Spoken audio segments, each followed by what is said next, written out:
Mingħajr il-ġrajja tal-31 ta' Marzu tal-1979 pajjiżna ma setax jibda l-proċess biex illum aħna membri sħaħ fl-Unjoni Ewropea.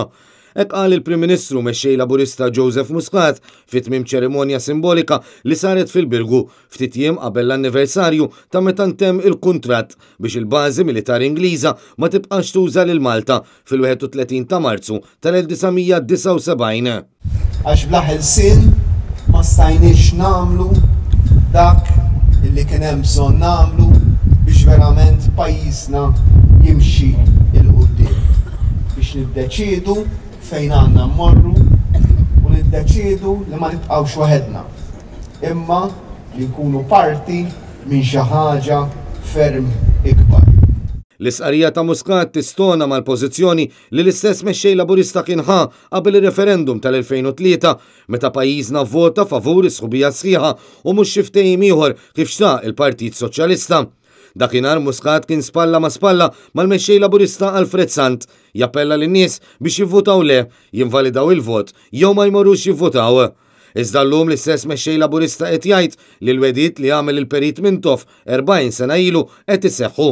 Anke dan il-fatt jistona mal-karba ta' dak iż-żmien li pajjiżna m'għandux bżonn il-barrani.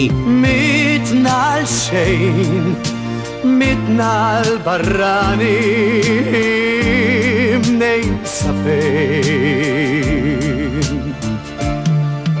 Minflok illum Muscat jemmen li mingħajr il-barranin lanqas biss jistgħu joħorġu il-pensjonijiet lill-anzjanitana. Allura meta tisma' min jgħidlek għalaq il-bibien marriduhomx keċċihom il-barra, ħafna drabi dak li qed jirraġunek taf x'qed jgħid waħdu mingħajr ma jaf marriċ il-pensjoni tiegħi. Jekk trid il-laħma tittieħu l-għadma u mbagħad ukoll fl-aħħar mill-aħħar ħabib tiegħi. Minnaħa tiegħu id-deputat mexxej Laburista Chris Cardona tkellem dwar dan l-avveniment meta qal li dakinhar pajjiżna ħeles mill-ħakma tal-barrani. Madankollu u mingħajr ma daħal f'dettalji u qal li fil-futur għad hemm bżonn ta' aktar sakrifiċċji.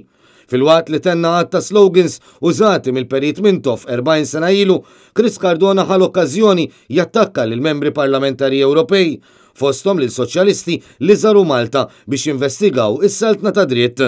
Sa dan it-tant fil-Birgu tfakkar l-avveniment ta' 40 sena ilu meta qabel dik id-data il-Prim Ministru Soċjalista Don Mintoff kien ġeddet il-kuntratt mal-Ingliżi mill-1974 sal-aħħar ta' Marzu tal-1979 biex pajjiżna seta' jkompli jintuża bħala bażi militari.